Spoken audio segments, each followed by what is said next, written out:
చిత్రాలను హైదరాబాద్లో మాత్రమే రిలీజ్కి ముందు ఫిల్మ్ ఇండస్ట్రీ వారికి పాత్రికేయులకు ఇతర విఐపీలకు ప్రివ్యూ చూపించడం ఆనవాయితీగా ఉంది.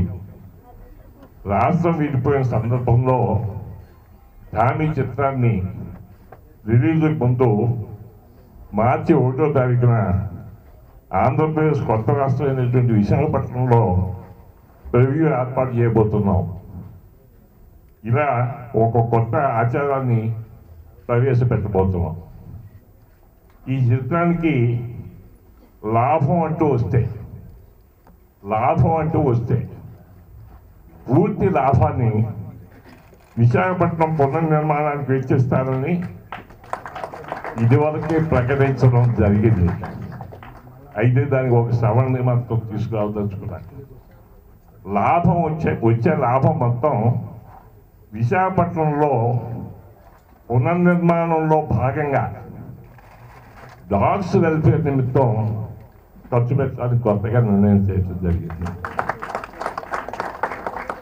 ఈ చిత్రాన్ని మార్చి 2వ వారంలో 13వ తేదీన విడుదల చేయాలని సంకల్పించాం.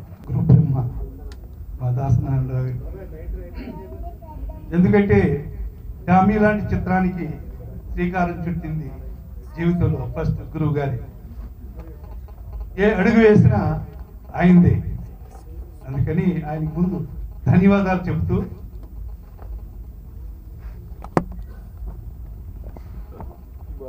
ఇందులో ఫస్ట్ హీరో ఎవరో కాదు, హర్రామ్ జోగి గారు. ఎందుకంటే సునామీగా కమర్షియల్ గా వేవులు వస్తున్న ఈ రోజుల్లో టామీ అనే ఒక క్యారెక్టర్తో సినిమా తీయాలనుకోవడం గ్రేట్. అలాంటి మనిషే పరిశ్రమను బతికించడానికి అవసరం. అందుకని వారికి ధన్యవాదాలు తెలియజేస్తున్నాను. ఇందులో నేను మామూలుగా చేసిన పెర్ఫార్మెన్స్కి నాకు అద్భుతమైన పేరు వచ్చిందండి. ఎందుకంటున్నానంటే క్యారెక్టర్ని బట్టి అలాంటి పేరు వస్తూ ఉంటుంది. ఇలాంటి క్యారెక్టర్లు నేను చేశానండి, చాలా చేశాను. కానీ అందరి దృష్టిని ఆకర్షించి నాకు ఇంత మంచి పేరు తెచ్చిన పాత్ర అవడానికి కారణం ఆ స్క్రిప్ట్, అజయ్ కుమార్ రచన, దర్శకత్వం, అది తీర్చిదిద్దిన విధానం, అది నా అదృష్టంగా భావిస్తున్నాను. మా చౌబయ్య గారితో 2005 నుంచి నాకు 4 నుంచి నాకు పరిచయం ఉందండి. చౌబయ్య గారు సినిమా చేశాము. ఆయన అప్పుడు ఎలా ఉన్నారు, ఇప్పుడు అలాగే ఉన్నారు. దాదాపు 10 సంవత్సరాల తర్వాత కూడా ఆ రోజు ఎలా ఉన్నారు అలాగే ఉన్నారు. అంత మంచి ఆరోగ్యంతో ఉన్నారు. ఆయనకి సినిమా అంటే పిచ్చి. ఆ పిచ్చే ఈ టామీ దాకా తీసుకొచ్చింది మళ్ళీ ఆయన్ని. టామీ సినిమా గురించి చెప్పాలంటే ఎక్స్ట్రాడినరీ కథ అండి. ఇది నాకు బాగా తెలిసి ఈ కథ గురించి. నేను చేసే వయసు కాదు నాకు ఈ కథకి, కానీ ఇలాంటి కథలు చేయాలని చాలా తపనగా ఉంటుంది. వయసు పెరిగిన కుర్రవాడు అంతే, సహజంగా వస్తుంది కాబట్టి అండి వయసు అనేది. అయినా కూడా ప్రసాద్ అన్న ఎప్పుడు కూడా కుర్రాడే. అంటే టామీ అనగానే ఏదో కుక్కల సినిమా ఇలా అని దయచేసి ఎవరు అనుకోవద్దు. కుక్క అనే మాట కూడా అనాలంటే ప్రాణం పోతుంది, అనలేము, అనకూడదు కూడా. ఎందుకంటే కల్చర్ని పెంచుకుంటున్నాం మనం. కుక్క అనే పదాన్ని వాడటం అని అంటే ఇంక దానికి ఆల్టర్నేటివ్ సునకము అని అనలేము కాబట్టి, సో కుక్క అని తెలుగులో మాట్లాడే దానికన్నా కూడా కొంచెం పాష్గా ఉంటుంది. డాగ్ అని పెంచుకోవడం బాగుంటుంది, కొంచెం అనడానికి కూడా ఈజీగానే ఉంటుంది. ఈ మధ్యకాలంలో చాలామంది మంచి సినిమాలు రావట్లేదు, లేకపోతే బూత్ సినిమాలు వస్తున్నాయి, డబుల్ మీనింగ్ సినిమాలు వస్తున్నాయి. అంటే అవి మాత్రం చూస్తున్నారు. చూసి వెంటనే నెక్స్ట్ స్టేట్మెంట్ ఇవ్వటం, లేకపోతే రిజిస్ట్రేషన్ చేయటం, లేకపోతే రోడ్డు మీద ఎక్కడం చేస్తున్నారు. మంచి సినిమా వచ్చినప్పుడు మంచి సినిమా చూడటం కూడా నేర్చుకోవాలి ఫస్ట్. చాలా మంచి సినిమా చూస్తే చాలు. మాకు ఇటువంటి మంచి సినిమాలకి డబ్బులు వస్తానికి మీరు అక్కడికి వెళ్ళి చెత్త సినిమా చూసి దాన్ని పెంచడం కంటే చెత్త సినిమాని చూడటం మానేసి మంచి సినిమాని చూస్తే ఆ చెత్త సినిమాలు చచ్చిపోతాయి, మంచి సినిమాలు బతుకుతాయి. First point. టామీ సినిమా చూశాను. చాలా చాలా చాలా బాగుంది. చాలా ఆనందంగా ఉంది అటువంటి సినిమా చూసి. జోగయ్య గారికి మా కృతజ్ఞతలు.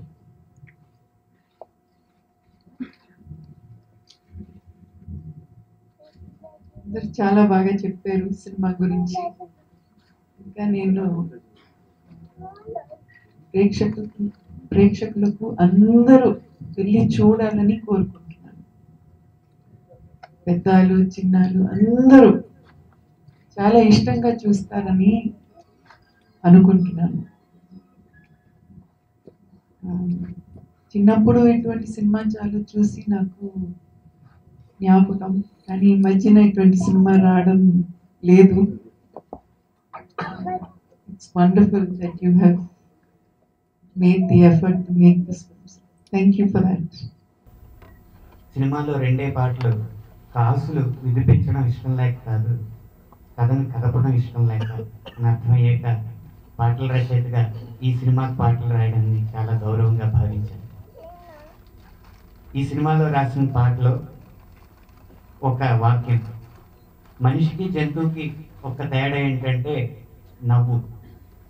మనం నవ్వగలం, వాళ్ళు నవ్వలేదు. కానీ ఆ నవ్వుని తీసుకుని ఒక లైన్ రాయడం జరిగింది. చాలా గొప్ప సినిమా. ఏంది గొప్ప సినిమా? ఈవేళ ప్రపంచపరంగా మానవ విలువలను ఆర్థిక విలువలు డామినేట్ చేస్తున్న దశలో, ప్రతిదీ కూడా గ్లోబలైజేషన్ దశలో, రూపాయి మారిన దశలో, ప్రతి వాడు రూపాయిని పరిగెడుతున్న దశలో, సెంటిమెంట్స్, బాండేజ్, అటాచ్మెంట్స్ మొత్తం తీరైపోతున్న దశలో, తల్లిదండ్రుల్ని పిల్లవాళ్ళు చూసుకుంటారా చూసుకోరా, డబ్బుపై పరిగెడుతున్నారు, వారి వ్యక్తిగత విలాసాలు పరిగెడుతున్నారు అనుకునే దశలో, మనుషులు నమ్మాలా వద్దా అనే దశలో, విశ్వాసం గల కుక్కని నమ్మండి, మనిషి చాలా బాగుంటుంది, మనుషుల కంటే కుక్కే చాలా గొప్ప అని చాటి చెప్పింది ఈ కుక్క. అది చాలా గొప్ప చెప్పడం నేను విశ్వాసం ఎంత గొప్ప చెప్పింది. టామీలాగే మీ కొడుకులు కూతురు ఉండండి, ఓ అమ్మ బాబులారా మీరు దొప్పించుకున్నారు, మమ్మల్ని కన్నారు, మీ స్వార్థం కోసం మా కోసం కాదు అని తప్పుడు మాట మానండి. నేను వేరే సినిమా చూశాను యుఎస్ లో. ఆ సినిమా అనుకుని నేను అదే సినిమా తీసుకుంటానులే, నిన్నాళ్ళు బట్టి అదే అనుకున్నా. కానీ ఆ సినిమా చూసిన తర్వాత నాకు ఎంత హ్యాంగ్ ఓవర్ వచ్చేసిందంటే, ఈ థియేటర్ బయట కూర్చుని మళ్ళీ ఆ చెట్టు దగ్గర కాసేపు కూర్చుని నాకు నేను కన్సోల్ చేసుకుని నాలో ఉన్న అన్రెస్ట్ని బయటికి పంపించి ఇక్కడ నుంచి మళ్ళీ నేను కార్ డ్రైవ్ చేసుకుని ఇంటికి వెళ్ళాల్సి వచ్చింది. మా సొంత సంస్థ చీకొండి హరిరామ జోగయ్య గారు మా అందరికీ గౌరవ ప్రతిష్టలు తెచ్చిన మనిషి. 22-23 సంవత్సరాల వయసులోనే పశ్చిమ గోదావరి జిల్లాకి జిల్లా పరిషత్ అధ్యక్షుడిగా, ద యంగెస్ట్ చైర్మన్ ఎవరు లేరు చరిత్రలో, అది ఒక్క హరిరామ జోగయ్య గారి. అంటే 22-23 సంవత్సరాల కాలంలో వయస్సులో ప్రారంభమైన సుదీర్ఘ రాజకీయ ప్రయాణం చేస్తూ ఎక్కడా మచ్చ లేకుండా, ఇందాక నారాయణమూర్తి అన్నట్టు అడగడం అంటే స్పందించడం, అలా స్పందించి బయటికి రావడం తప్పితే ఒక ఆరోగ్యకరమైన రాజకీయ నాయకుడిగా కీర్తి ప్రతిష్టలు తెచ్చుకుంటూ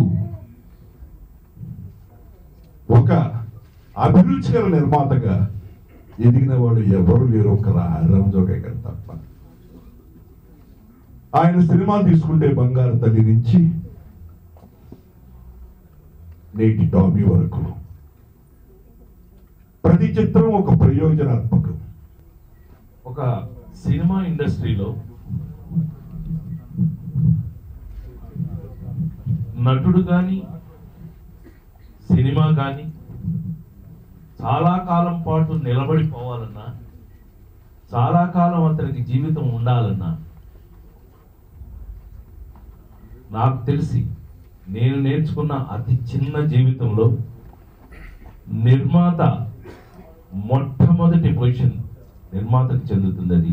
ఎందుకంటే సినిమాకి నిర్మాత తల్లి లాంటివారు. తల్లి లేకపోతే అసలు ఏమీ లేదని నమ్మేవాళ్ళలో నేను మొదటివాడిని. సో తల్లి అనేది లేకపోతే అసలు పుట్టుక జరగదు, ఏదైనా ఏ జనరేషన్ అయినా ముందుకు వెళ్ళదు. అలాంటిది చాలా కాలం పాటు ఒక విధమైన కొంతమంది చెప్పుకుంటూ ఉంటారు, మరి అది ఎలా ఎందుకు చెప్తారు నాకు తెలియదు, కానీ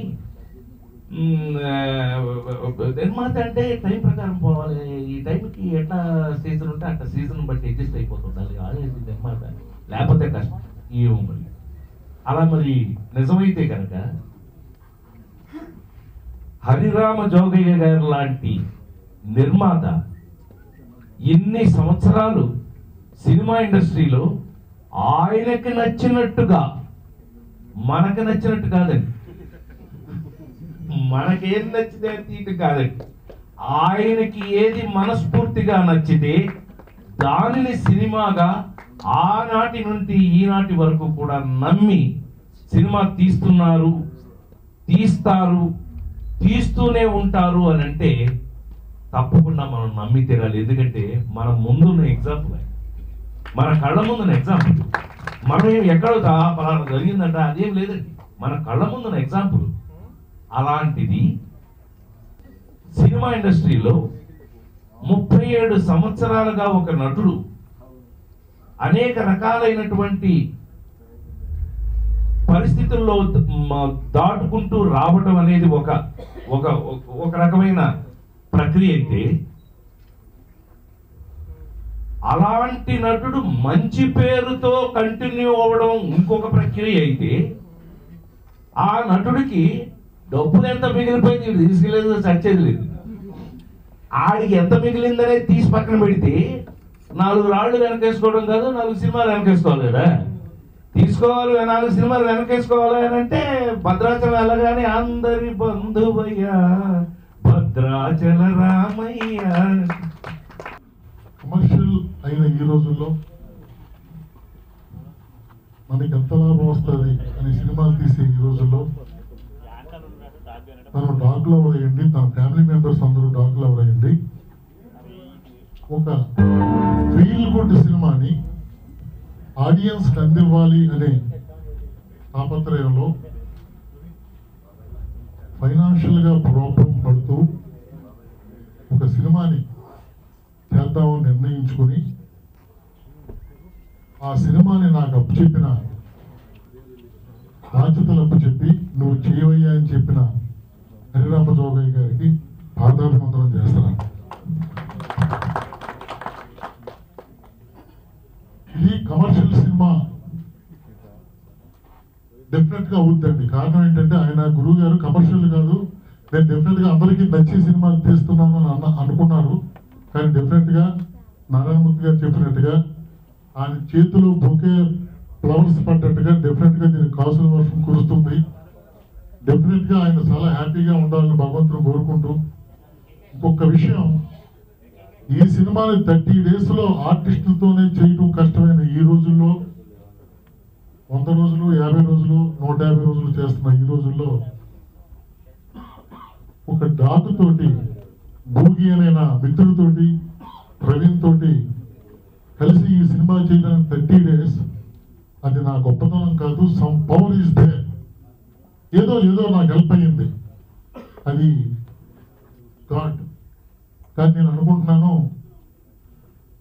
హరిరామ జోగయ్య గారి భార్య భారతమ్మ గారు, ఎందుకంటే ఆవిడ కోసం ఈయన సినిమా తీశారు, ఆయన కోసం ఈయన సినిమా తీస్తున్నాను కాబట్టి ఆయన డబ్బు ఖర్చు అవ్వకూడదు.